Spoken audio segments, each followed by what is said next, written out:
Welcome to the Wealthy Speaker Podcast. This is the podcast dedicated to people who want to speak more as a way to build their income and grow their business. Hey, well, welcome everyone to the Wealthy Speaker Podcast. I'm Jane Atkinson. Actually, it's a video podcast today. Very exciting. I'm Jane Atkinson, your host and the founder of the Wealthy Speaker University. Now, today's show is brought to you by our Wealthy Speaker Acceleration course. I'm not going to say too much about this because I have my guest expert standing by and I can't wait to talk to him. But I will say that we now are offering 3 different ways for you to move through the program. So if you're that type of person who does not want to be in a group, you want to do a DIY, no problem. We've got that.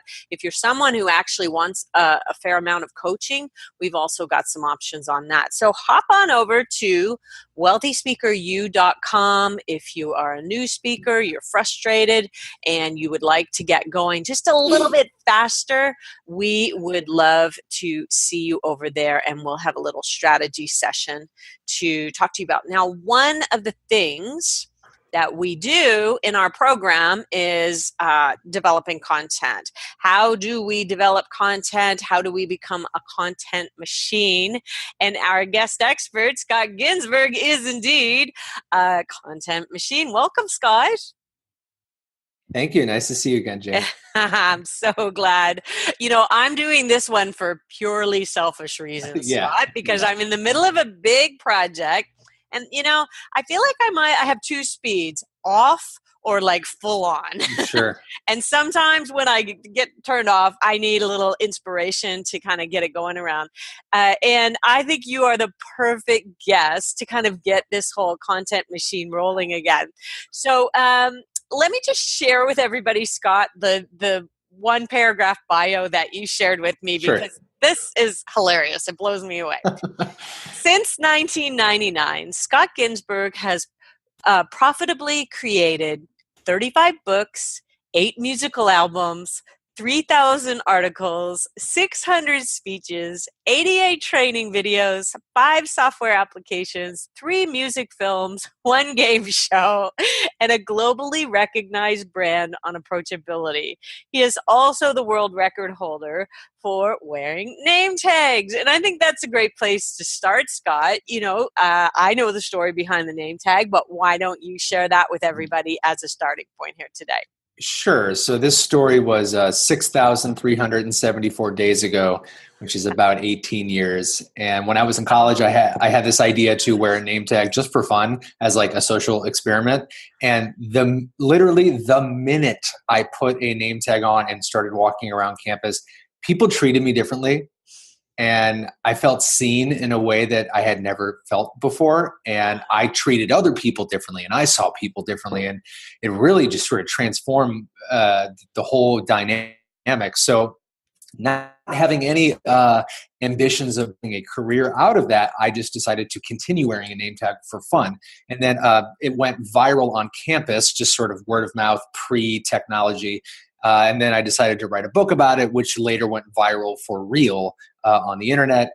And here I am, you know, a couple decades later, still doing this stupid thing. And, you know, I'm on to my 2nd career now, which is pretty exciting. Well, what I love about this is that you picked this lane of approachability. You teach people, and approachability has so many outcomes. Right. It could be a sales outcome. It could be a workplace outcome. It could be a college outcome. I mean, there's a million different ways that you can apply this. Yeah. But at the same time, it's all come back to the same thing.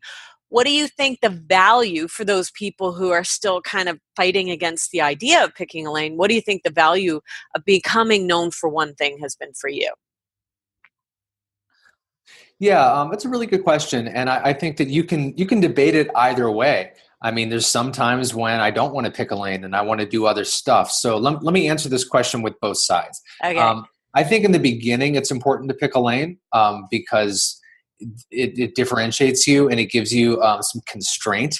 I think if we've learned anything from the art world is that constraints are what enable creativity and innovation. So from that standpoint, I'd say it's really important to do it early. But at the same time, one of my mantras is no labels, no limits, which I know is ironic because I'm the label guy, literally. But I think that we have this mental block where people who are creators of some kind, they think, well, I can't write a book about X because I'm the guy that does Y. Uh, but I don't buy that. I think that there is no content police to beat our door down to the station if we choose to do something that's outside of our lane. I'll give you an example. I mean, I've written 36 books, and the last one I did was about yoga. Okay, so and I'm really proud of it. I worked really hard on it, and it's a book I wrote for my yoga studio for our community. Just as a volunteer, I wanted to create this product for our business. And the word name tag does not appear a single time in that book. And it only took me 35 books to get to that point to write a non-name tag book. But like, we have to give ourselves permission to do that. Like, it's pick a lane for sure, but like, don't be afraid to, turn on the turn signal and, switch over to another lane and see how it feels. Because look, we're grown-ups, we're adults, we can do whatever we want. See, you're doing that, I would say, more as a charitable endeavor. You wanted to give back to your yoga studio. Yeah. It may not be that you're going to be on national TV talking about yoga tomorrow. And that's kind of the idea that I understood once I wrote my frog book, which was about love and dating. I recognized that I didn't want to be known. I didn't want to be doing that 24/7 in the way that you need to do in order to really create a best-selling book. And so I think if you have all the information and then you make a decision, that's great. I think it's a lot of people just don't have all the information, and that's what we're here to give them. Yeah, and I think it's hard. Made the mistakes. I know. I think it's hard in the beginning to pick that lane because you don't have the information. And this really comes back. This is not about being a speaker or a writer or anything. This is about decision making. And this is something I get really angry about this because I have a very particular way that I make decisions. Mm-hmm. And so it frustrates me when people don't think like me. I don't know if you have that issue too, but I'm like, why aren't you more like me? Damn it. But there are really struggling decisions. They want perfection. They want all the information. They want clarity and certainty and closure. And those things don't always come. So my recommendation to people is the path that you choose is the right one. It's the one that you're meant to be on because ultimately it's going to teach you something, even if it's an epic fail, right? Totally. And that doesn't make it not right. Just pick something. Okay. So we're talking about the building of a content machine. You have been an absolute machine now and on an ongoing basis. Are you like me where you're kind of either all in or off? Do you have like a medium mode for your machine?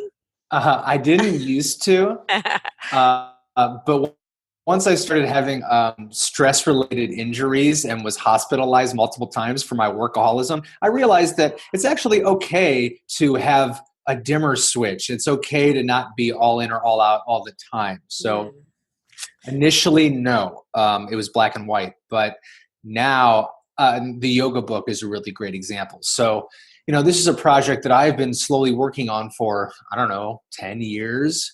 I would just write a little bit about yoga here and there. I was like, yeah, I'll do a book eventually. And then when I got an offer from a publisher and I had like half of it done, they said, hey, can you finish the next half, by February? I'm like, yeah, sure. No problem. Then I had to get in a little more than I usually did. But like, I am what you would call an incrementalist. Okay. I think that's really important to my own success as a writer is I just do a little bit a day. Like, I have a full-time job. I work at a startup as the head of, and I also call it a dual citizen. So I was up this morning and I wrote a page this morning that's really great. I don't know what book it will be in. It'll come out eventually. And then I like commuted to work and got on with my life. So like, Okay, we are having a little delay, so I'll apologize for anybody yeah, sorry guys. who's noticing that on the technology. So tell me what you work at. What's the startup, and what are you the Sure. head of? Because that blanked Yeah. for me. Yeah, no problem. So I work at a company called the Metric Collective. Okay. And it is a startup in New York that acquires, incubates, and builds technology companies. And my job on the digital side is the head of content. So I run the blog, I do all the editorial, I interview people in the office to pull insights out of their brain because they don't like to write, but I do. I work on branding, I work on partnerships, a lot of different stuff. So Wow. I have a 9 to 5 job and I still write 3 to 4 books a year. That's like a couple pages a day. And so you don't have to be all in the way that you think you do. Okay, I'm loving this. And I'm going to get into your methodology and kind of Sure. different ideas for people on how to write and when to write and that type of thing. Sure. Let's talk about the 3 stages of building a content machine. Sure. So I like to think of it, I do a lot of yoga, as I mentioned, so I'll just use that as an appropriate metaphor. Okay. So let's think about the breathing process, okay? There's 3 steps to breathing. There's inhale, and there's a pause. If this is your diaphragm, that's the pause, and then exhale. Okay. So I treat the creative process along those 3 levels. So inhaling, Yeah. which may also be called inspiration, which is you need to breathe in experiences and ideas and inspiration and life. So that is the fuel, the build. And the pause is usually the place where most people screw up. It's what most people overlook. Not only in breathing, people are scared to pause because they think like their heart is going to stop, but it doesn't. But in writing too, the pause is that organization. And it's that taking a step back from all your ideas and trying to figure out, what does this want to become? What type of media could I use to express these ideas? Are you saying clarity is a piece of this formula, Scott? Well, clarity is not guaranteed in life, but if you get, it's good work if you can get it. Okay. And then the last part is exhaling, which is the publication, the creating it and getting it out into the world. So it's, that's the marketing side, which people love doing. And there's people that are great marketers but crappy writers. There's people that are, and that unfortunately is not a problem, because if you're a great writer and the writing is mediocre or crappy, you're going to like do really well. And that bothers me because I'm a good writer. But then there's people that are amazing writers, but terrible marketers. And that breaks my heart because their work doesn't get out into the world. But if you can do both of those and also have some organization and some clarity in the middle in terms of sort of a left brain structure to it, that's like the Venn diagram of writing that it does 100% work regardless of your personality and sort of working style. I just want to note that I think you've taken a little of New York onto you. You're like, this really bothers me, and this really bothers me. Oh yeah, that wasn't who you were before, Scott. No. Apparently, anger is a really healthy emotion to have. As long as you can survival in Brooklyn. As long as you can channel your anger productively, it's a good thing. Oh, that's funny. Okay. All right. So we've got inspiration, organization, and then publish. That's kind of the 3 stages for building this content machine. What do you think people use as excuses for not creating content? Oh man, where do we begin? There's always the time excuse. And before I start listing excuses, let me say I have heard and probably made every excuse in the world. So like the more excuses people have, the less likely I am to try to encourage them to do anything, because I'm like, they're not in a position to listen to me. Like, I'm sorry, I can't fix you. Like, it doesn't work. Yeah. So I just to put that frame around what I'm about to say. So yeah, like no time. I don't like writing. I'm not good at writing. I don't have anything to say. Yeah. And so let me take a few of those. I don't like writing. Okay. So I totally respect that because, I work in an office with 20 people. Okay. And my job as head of content is, even if someone doesn't like writing, I don't care. Like, Right. my job is to take what's here and then, what's here, I want to pull it out of you. So there's plenty of people in my office that don't like writing, but they're really smart. Mm-hmm. And I'm like, oh, you don't like writing. Do you like talking?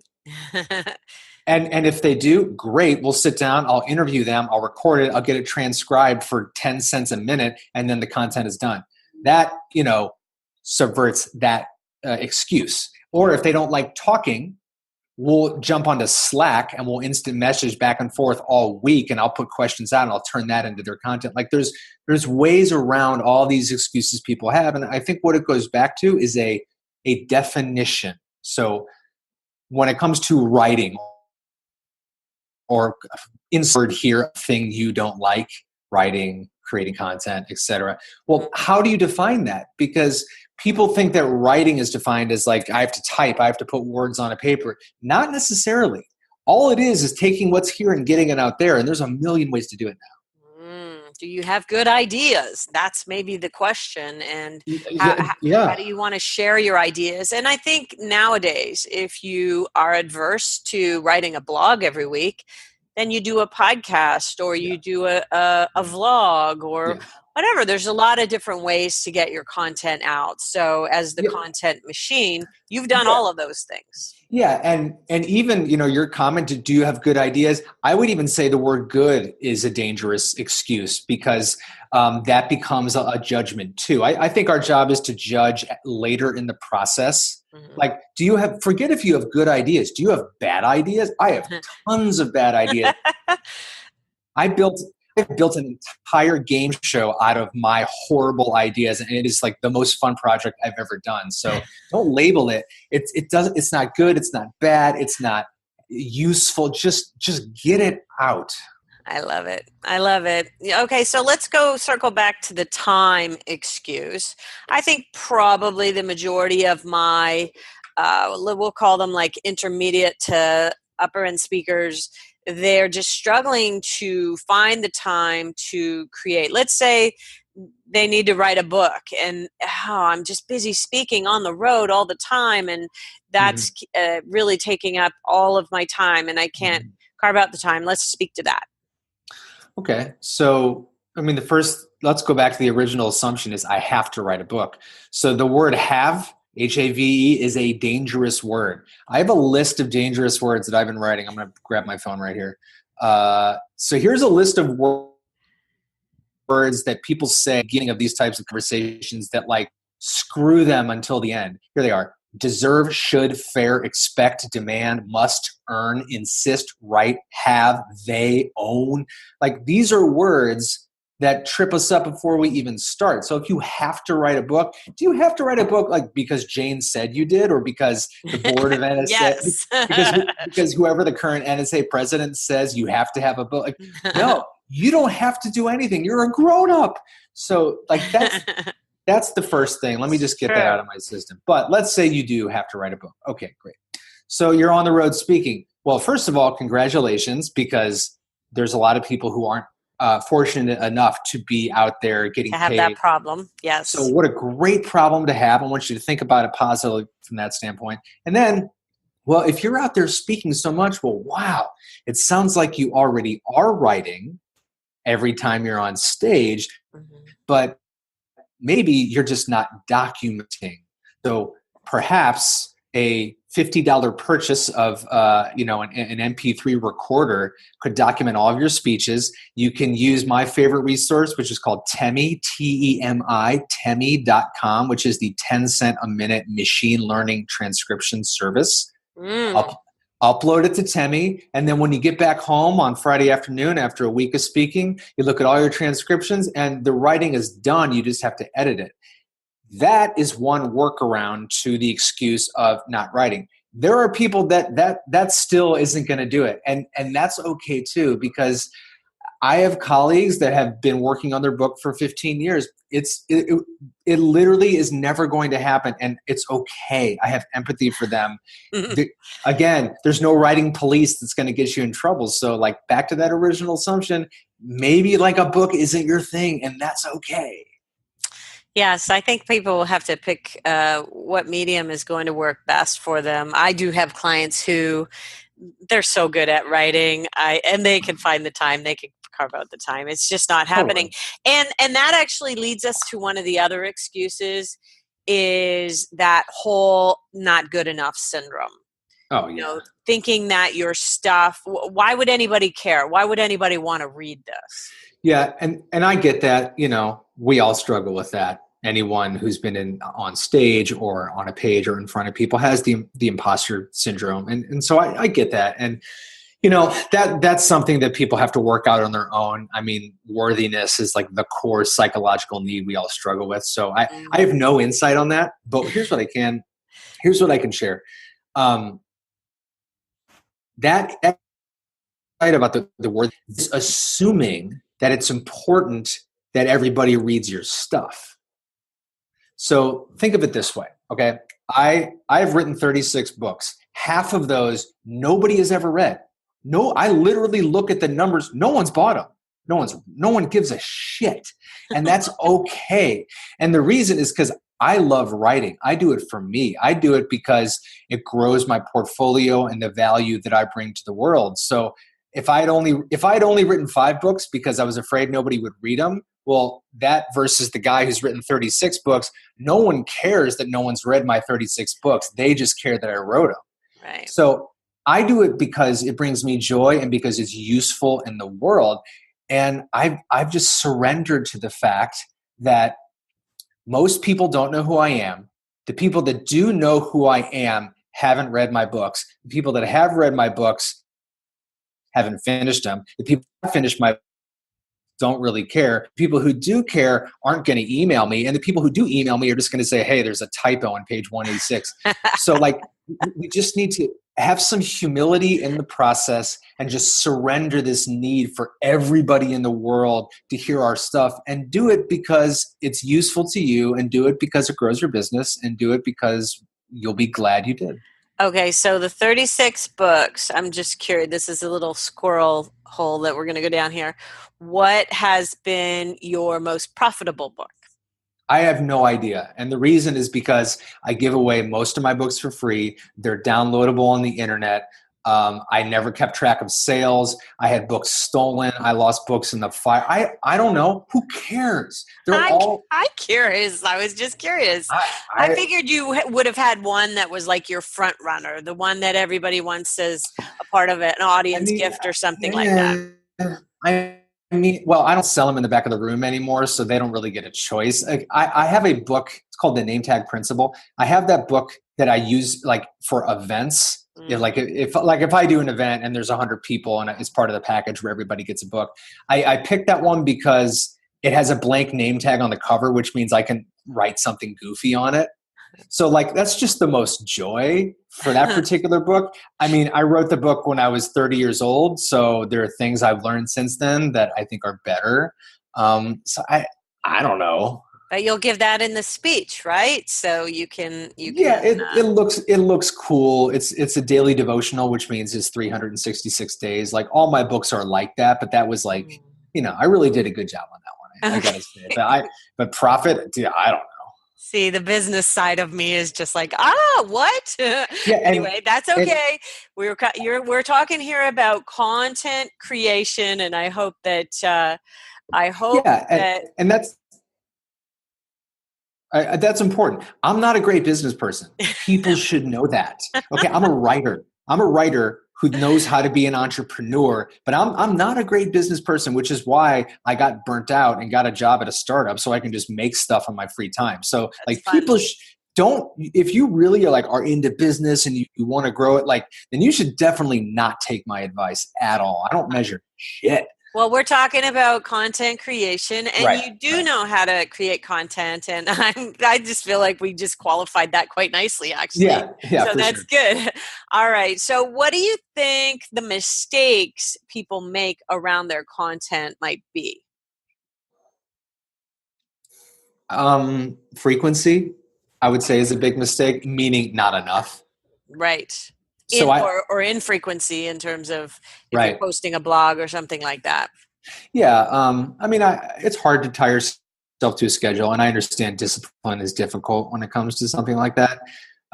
So I started playing guitar when I was 12 years old, and my teacher told me it is better to practice 5 minutes a day every day than to play 5 hours on Saturday.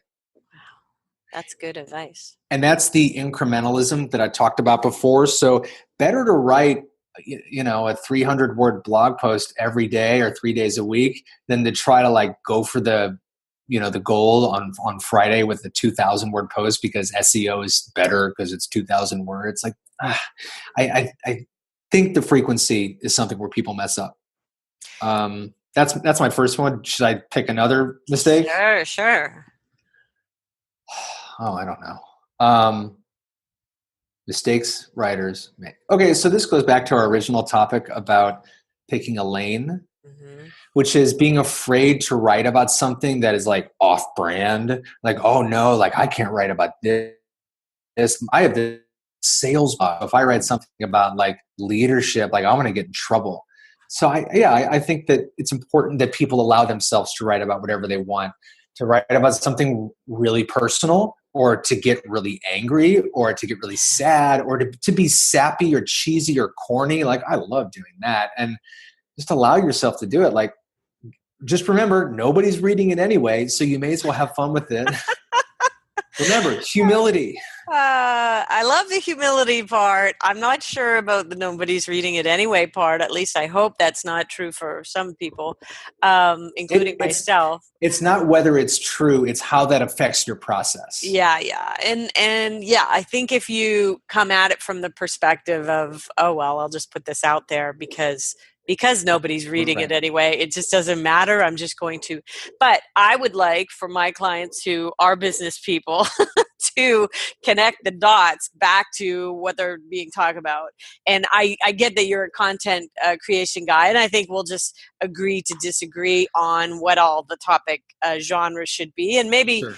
maybe you'll open people up to write about things that maybe are more personal than they Right. might have. And I love nothing more than a personal story that has a business application that isn't surrounding their lane. So I Oh, like to sure. connect the dots. Okay. I agree. Okay, cool. All right. So let's talk about collaboration. Okay. How have you used collaboration to your benefit, and what might that look like for you?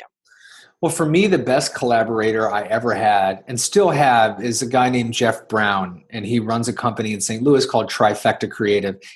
He's my art director and not my designer. That's a different thing. I think when we started, he was my graphic designer, but as our relationship developed, I thought, oh wow, he's my art director. Every book I've done, every project, every website, every logo, everything I've done, he is amplified and elevated and branded and made professional under my creative direction.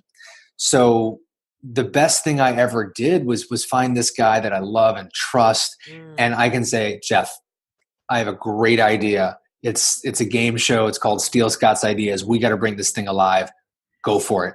And then I hear from him a week and a half later, and he just sends me a bunch of stuff, and it brings stuff to life. And I think it's important for creative people to have people that not only have different skill sets, like design, which I don't have, but people that can take your brand to a new level and take your ideas and make them big enough where it builds momentum. Love it.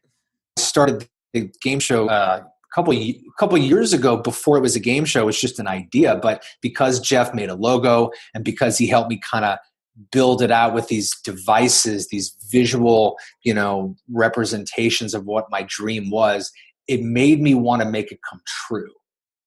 So that partnership I think is really important just because it visualizes what is Love it. otherwise like words and in your brain. So find a good art director, find someone that has that other side of the skill set for you, because your ideas, I don't know, they become more real. I love that. And I think that I'm such a visual person that I actually need to see the cover of the book before I can even start writing the book. A lot Yeah. of people wait until the very end. And I'm like, oh, how could you wait? But Yeah. I think that it's just a part of the process, right? Everybody has their own process. Yeah. I think the cover is usually the first thing, or the last thing to do. Yeah. That experience, that's what I've seen a lot. Either you have it in your head, you do it. Like I'm writing a book for my startup. I'm pretty excited. It's a marketing book, and Cool. Jeff, who I just mentioned, is already doing the cover. The book hasn't even started, but I know we're going to do it, and I know that my team of 15 people, when they see the book cover, they're going to be like, "Oh, this is going to be awesome."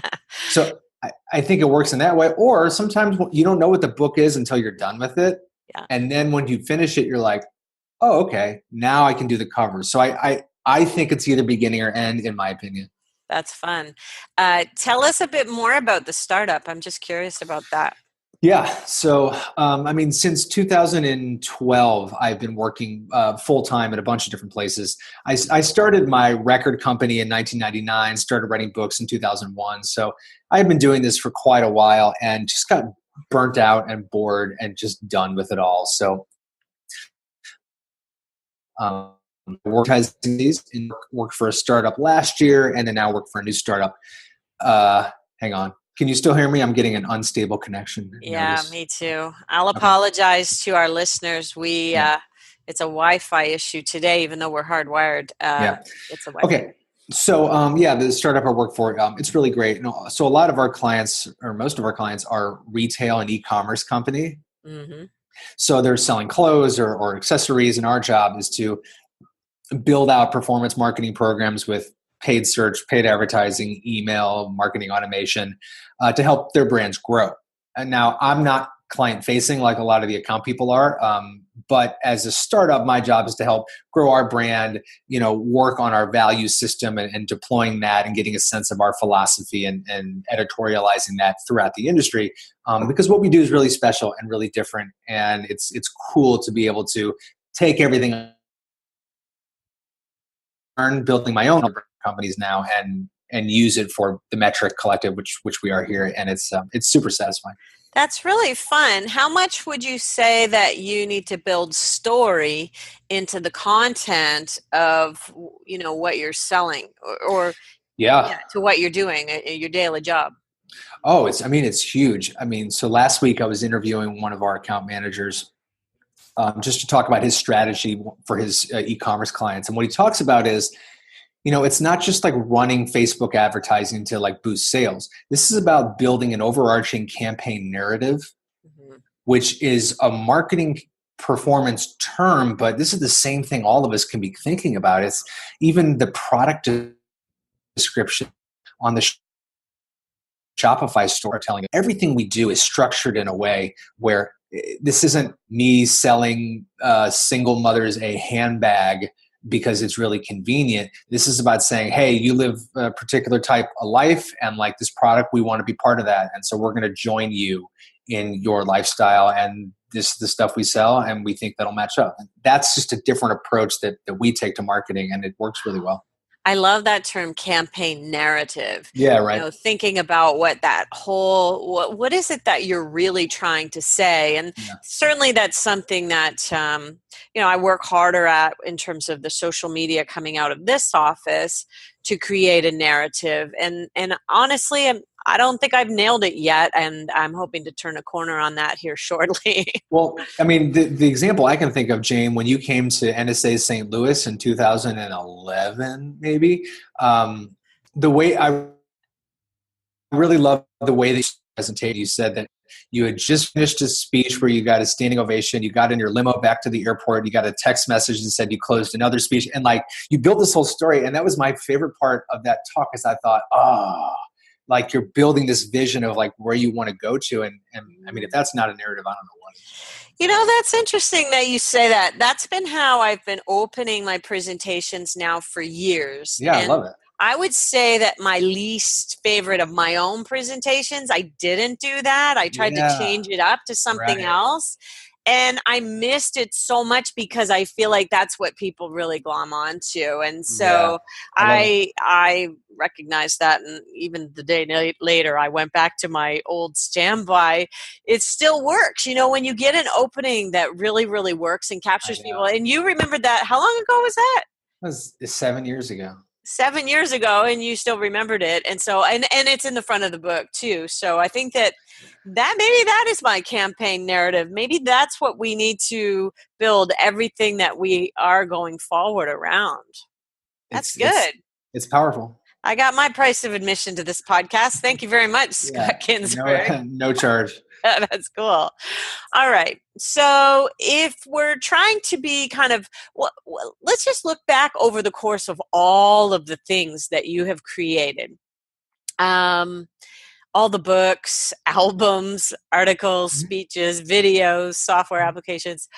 What have been like a couple of lessons that you've learned along the way? Was there anything that you did that you thought, oh my goodness, I am never doing that uh, I'm not sure I said I'm never doing this again, but I can share the biggest failure again? Okay. and the biggest waste, not waste, but the biggest like misuse of money. So in 2006, 7, I built a program called Tag TV, which was an online training website. And this is like before YouTube was a big thing. Yeah. But I built a studio, green screen, Adobe Premiere, like camera, the whole lights, all the deal. Built the whole studio, took lessons, learned how to use the entire Adobe Creative Suite for editing video and camera, et cetera, et cetera. Learned how to read teleprompter, built these really great videos for what they were and for where I was. Like, I was really proud of them. I worked really hard. I spent about $15,000, which at the time I was actually making a lot, so it was okay to do that. Can't imagine doing that now, but because it's so cheap now to do video. Back then, video was very expensive. And I Yes. was like, oh, you know what? YouTube, that's never going to work out. I'm just going to get people to my site. Who would go to YouTube to watch someone talk on a camera? So I tried to like out YouTube, and the product was great. I was really proud of it. I had one client that ultimately paid for video modules and a whole learning program I did, and that pretty much broke even on the cost. So that was worthwhile in terms of like economically, but overall, like no one cared. It was just a failure in terms of didn't go anywhere, didn't grow anything with it. Eventually shut the website down, got rid of the studio, I had a whole computer system and a Canon GL2 that I spent $3,000 on that was just Wow. like sitting there. This is before iPhones. So, it was, so I'm starting to like feel shame just thinking about how much I spent on that.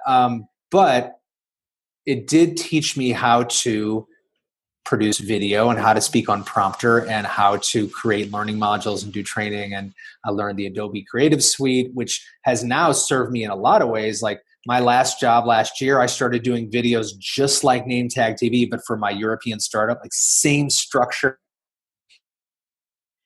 And that and really great on social and really helped our product team. So like I was able to use all the skills that I learned, but overall, like, yeah, that pretty much bombed. And we've all had situations like that, and Yeah. there are lessons there. And there's a lesson that I learned last week, and I don't know, Scott, if it would be applicable to anything that you're doing, but it might make you think about it. Hmm. Rather than adding more and more and more layers, the idea is that you go back to one or two of your offerings Hmm. and you go and do deep dives on those. Hmm. And I've been thinking, I look at your list of Yeah. accomplishments and I think, wow, he's done all these things. But then I look at my list of all of the offerings that we have and I think, no. And actually, two of the things that I'm going to do deep dive on are Yeah. my book, The Wealthy Speaker 2.0, because it's still relevant, it's still valid, and Yeah. Yeah. it's still the gateway to bring in new clients. And my journal, I just did a daily success Mm, planner and journal, and I want to nice. do deep dive on That's awesome. those. And like, I haven't done all the due diligence to really be selling those properly. And so I Yeah. think for those who are listening in thinking I need to do more, more, more, I would also have you look at what do you need to do a deep dive on, and Yeah. and really try to earn some money from something that you've already developed. Yeah, I think that's the right approach. I think if I were a business person, that's the approach I would take. I think if I had not retired from doing this full time, like I would absolutely do that. Yeah. My brain just, I'm not a rear view mirror kind of guy. I'm just like, my next 6 books are already done. So why would I go back and redo power to build I've learned that I think are better? So Yeah. I'm more interested in putting out the new stuff. Fair enough. Fair enough. Well, listen, Scott, I have loved, loved, loved. We've known each other probably for 15 or close to 20 years. And In I've a minute. loved getting to know you again and seeing and hearing what you're up to. I mean, I Thanks. think your story is really interesting. Um, it, Before we let you go, tell us a little bit about that burnout piece that drove you to Yeah. say, you know what, this is not what I'm going to do anymore. Uh, you Yeah. came off the road from speaking? I came off everything. Yeah. It was May 15th of 2012. I was eating peanut butter chocolate cookie dough ice cream. And I just had coffee with a friend of mine, and I was just, something was wrong. And it had been building for several months at the time, but I was like, I think I'm done. I, I don't think I want to do any of this anymore. Um, and I can't explain what that felt like. I just had this strange premonition, and this was on a Friday. So the whole weekend, I spent on my porch because it was May. It was nice outside. I just sat on the porch and wrote a letter of resignation to myself. And it was about a 10-page letter to myself of everything I was feeling. And I was just letting go of everything and why I didn't need to do this, and just coming to terms with this, like, I think I did it. Like, I won. I think I'm good. Like, it Yeah. doesn't mean I'm never going to do anything again, but like, I think I need to let this go. I think I had my moment, and it's time Mhm. to like try some new stuff and move on. And that weekend, like, I felt like I had lost 100 pounds. Wow. And it was this unbelievable like lightness of being, this very euphoric sense that the only time I ever remember feeling that way, the week after I graduated college, because of this like freedom and possibility, that whatever that feeling is called. And it was really beautiful. And I remember came home from ice cream. I said to my wife, I think I'm going to quit my job. And she's like, okay, cool. Uh, But Yikes. and so that began a process of reinvention that is still continuing, but took some time to do. And so that was May. I took the entire summer off, didn't write a single thing, went on vacation with my family to Alaska and to Mexico, and then came back in August and started, like, I had to write a resume, which I had never done, and just started looking for jobs. And okay, I guess I'm going to go join the workforce now, and got a job pretty quickly at an agency and worked there for a while, and then, did a bunch of other stuff, and kind of went back and forth. But Wow. like, I mean, that was 2012, so that was quite a while ago. But since then, like, I used this before, but I'm a dualism. That's the term that I use. So I have a full Say it time again. job, and Say it again, because you blanked yeah, on me. I'm a dual citizen. Oh, okay. So I have a full time job, Yeah. and then on my own free time, I write books and do other projects and do whatever I feel like doing, not because I need to or because my business requires me to, but because I want to. And Mm. so it's like, it comes from a place of joy. So, this year in 2018, I have 2 paid speeches. Awesome. That's my speaking calendar. I already gave one and I got one more later. 2 paid speeches. And for the record, I doubled my speaking calendar from last year. I love it. And So I've never been speaking less, and I've never been writing more, and I've never been more happier and more fulfilled, because I had to let go of what was no longer serving me, and just be okay with that. And it was very difficult, and took a long time to work through all of that panic. Came Yeah. out on the other side in a really beautiful place. And I don't know what will happen for the rest of my career, but like, just the idea of having to travel once a week to go give a talk in the middle of Indiana, like, I'm good. Like, I've done, I already won. I did it. That's awesome. That's awesome. But you don't forget that most people come out of college and go to the corporate job and do Right. that for 20 years and then do this. So Oh, you kind I of did get it. everything in complete reverse order. Oh yeah. And what I'm glad for is that I know you got some cosmic 2x4s upside the head Yeah, in terms of your health, sure. but I'm really glad that it didn't take. I was worried that when you said that day in May that it was going to be something happened to you, and I'm really glad that it didn't get to that. I'm sure your health has gotten a lot better Right. since then. Hey. Oh yeah. Oh yeah. I mean, relaxing is a skill. So Yeah, and workaholic was definitely your middle name at that point in time, was it not? for a long time, yeah, Yeah. I had to come to terms like, oh, this is actually an addiction. Good to know. Well, Scott, thank you so much. I'm glad you shared that with us because Sure. not everybody is going to do this for the next 20 or 30 years. Yeah. And I want to, note that you really did go about it a little bit ass backwards, but that's, Yeah. I love that you're where you've landed today, and congratulations on all of Thanks. your success and getting this bliss in life. And going ahead, you're probably heading off to the yoga studio at some point here today, are you? I'll be there after night. Awesome. Awesome. Well, thank you so much for being here Thanks. with us today. And with that, we'll say, see you soon, wealthy speakers. Bye for now, everyone. Thanks for listening to the Wealthy Speakers Show. Please visit speakerlauncher.com for your free Wealthy Speaker audit, and visit speakerlauncher.com/podcast for show notes and many more resources to help you catapult your speaking business. See you soon, Wealthy Speakers.